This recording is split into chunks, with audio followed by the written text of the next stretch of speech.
ડાકોરમાં દર્શનાર્થે આવતા ભક્તો માટે ખુશીના સમાચાર। દર્શન કરવા આવતા ભક્તો હવે ડાકોરથી ભૂખ્યા નહીં જાય। દર્શનાર્થે આવતા ભક્તો વિનામૂલ્યે ભોજન પ્રસાદી લઈ શકશે। ડાકોર ટેમ્પલ કમિટી દ્વારા આ મહત્વનો નિર્ણય લેવામાં આવ્યો। મંદિર નજીક આવેલી ગૌશાળા પાસે જ ભોજન પ્રસાદી મળશે। ભોજન પ્રસાદીનો હજારોની સંખ્યામાં ભક્તોને લાભ મળશે। વધુ જાણકારી આપી રહ્યા છે સંવાદદાતા પ્રજ્ઞેશ ભટ્ટ। પ્રજ્ઞેશ, ભોજન પ્રસાદીને લઈને જે નિર્ણય લેવામાં આવ્યો છે, શું વધુ અપડેટ?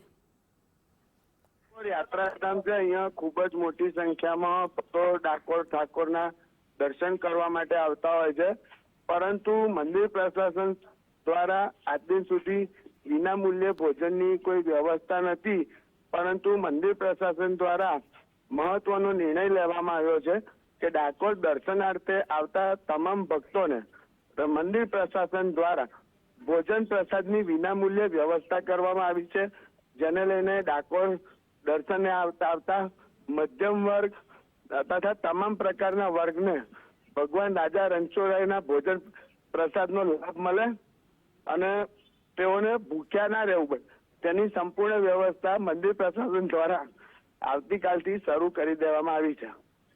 જી, આભાર આપનો જાણકારી આપવા માટે।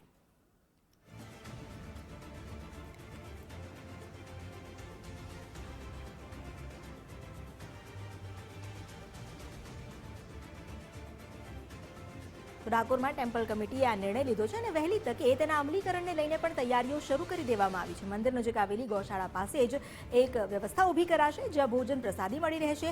હજારોની સંખ્યામાં ભક્તો દરરોજ ડાકોરના ઠાકોરના દર્શન કરવા આવે છે, તો તેઓને ભોજન પ્રસાદીનો લાભ મળશે।